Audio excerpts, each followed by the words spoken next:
Matt, you had that nice inside outside all year, but Dakota had one overall. Can you consider both ends of the floor maybe one of his best games as a Boilermaker, and what effect did you think he had on the game?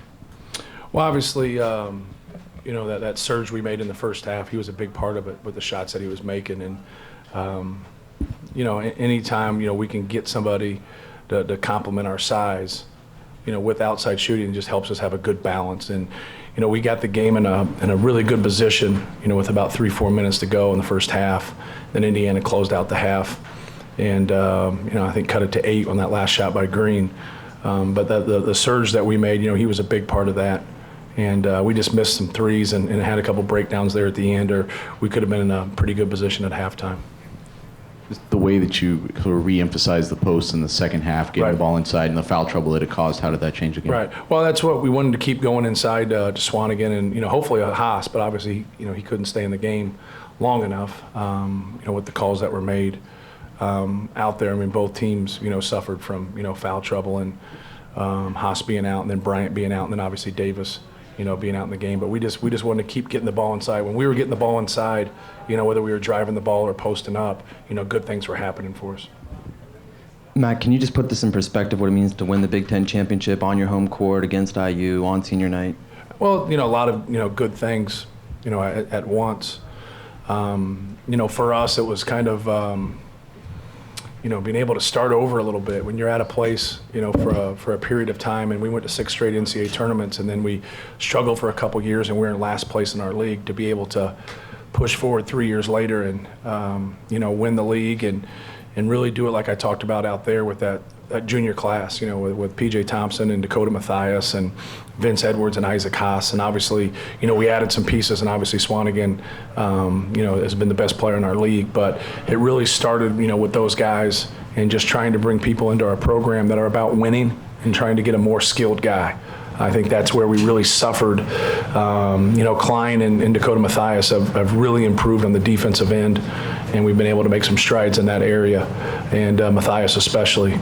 But it means a lot for our program. There's a lot of tradition here at Purdue. There's a lot of tradition within our state. Obviously, Indiana has a great deal of tradition also, and they've had success here in the past 5 years, winning the league twice themselves. So, we beat a good team today. And, we were very, very fortunate to get those guys into foul trouble. And sometimes that's, we shot 8 free throws in our last game on the road. And so, I know how they feel. And but we just wanted to keep establishing it and, keep throwing the basketball inside and continue to be aggressive. Did you want your guards to be more aggressive, specifically Dakota? We wanted them to drive. Whether we were going to post up or not, we wanted them to drive the basketball. We felt like we had to get the ball inside, whether by post feeds or by dribble drives. We thought good things were going to happen if we could do that. So that's what we were trying to get them to do. Matt, the impact that McKeenum has made, obviously he hasn't played a lot, but who's that now? John. Oh, McKeenum. Okay. Yeah. Right. Sorry, my bad. Again, he hasn't played a lot, but I'm assuming he's done the things that maybe we can't see. That's right. Really helped. Well, he was the only one that's been here that was in last place and now is in first place.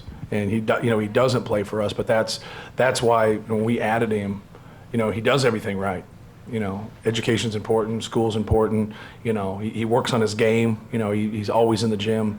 Trying to get better, and deep down he knows, he's not going to get in. And but he's just been a great piece to our puzzle, and has a lot of substance, and that's what you need. People always say that's what you need in a walk-on. That's what you need, period. And that really helps your program. Those things, just like bad things are contagious, guys like him, good guys like that, they're contagious too. Do you personally let yourself enjoy this? Because you seem like you're always the guy who's, the next thing. Right, yeah. I don't enjoy it. I was mad at PJ there at the end. He missed his free throws, and he's been great for us. And here I am, those guys are celebrating, and I'm wanting to know why he fouled that guy at the end and why he missed his free throws. And but PJ's been great for us, and it just kind of shows. You look at guys that are 3 stars, 4 stars, 5 stars, and all that stuff, and you got to get guys that are about winning. And PJ's about winning, but no, there's it's kind of hard. I think every coach who gets out of coaching, whether that's their choice or somebody else's choice, I think the thing they say when they get done, whether they retire or get fired or whatever happens, is I wish I would have enjoyed it more. But it's impossible to enjoy it. You know, no matter what you do, somebody's mad. It's just the way it is. You know, and so you're constantly thinking about, you know, what can I do for our program? What can I do for our team and our players to get ready for that next game? You know, and then once it's over, you know, there's only one team that wins. You know, now you know people are critical of you, and now you got to be able to, you know, just do what's best for your program. And you know, that's what we want to do. We want to just keep improving and getting better, and not settling. You know, you're celebrating out here. We got a game to play. You know, we got a game Sunday. You know, it's an important game, and so I think someone has to keep the balance. Coach, they say you want to play back here. Hey. Thank you. You're welcome. They say you want to play your best basketball February, Right. March. Do you feel like you guys have hit that peak, or do you think you still have more in the tank? No, I think we still have more in our tank. You know, I think, you know, we can be more efficient than we've been. The one thing that's difficult at this time of the year is it's harder to catch the basketball. It's harder to get the ball where you want. It means more, you know, and people are playing in that desperation mode. And you want to be in that mode too. So the best thing to do is try to flip it on those people. But everything's just a little bit harder.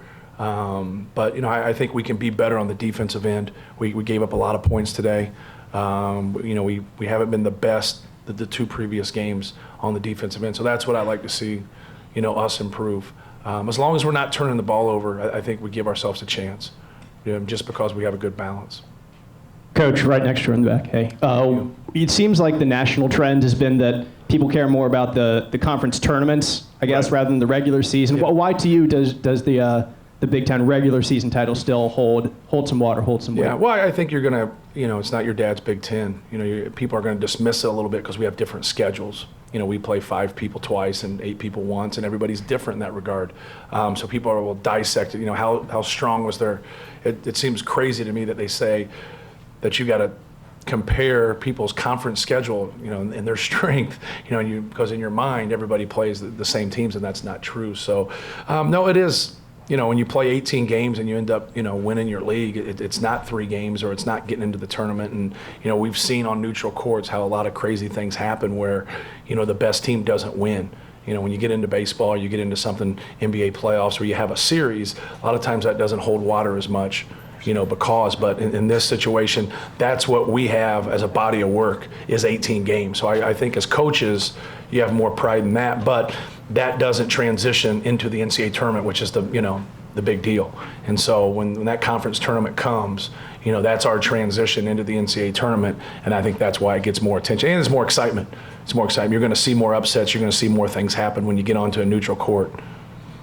Matt, you said you don't get to enjoy this experience that much, but what do you hope the players take out of this?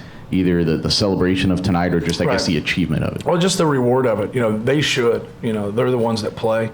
You know, they're the ones that should enjoy, you know, this night and, you know, take the day off tomorrow, but then, you know, get back to go into work to get ready to, you know, to play Northwestern on Thursday. You know, we play them Sunday, so that gives us, you know, 3 days to prep. And, but I think, you know, this next 24 hours, you know, that's theirs. And this is something they'll cherish forever. You know, you can celebrate this when the season's over. But for right now, you just have about a day, and then you have to get back to work. But I'm happy for those guys. You know, we've had a lot of, you know, people doubt them. You know, we've had, you know, our best player is a guy that has, you know, handled unbelievable adversity. We handled adversity tonight with, you know, with foul trouble and the different runs that they made. But, you know, we got some guys on our team that are just, you know, good, solid basketball players that take care of the ball and, you know, make shots and are skilled, and they're great compliments to our size. Okay, thanks, everybody. Thanks. Thank you.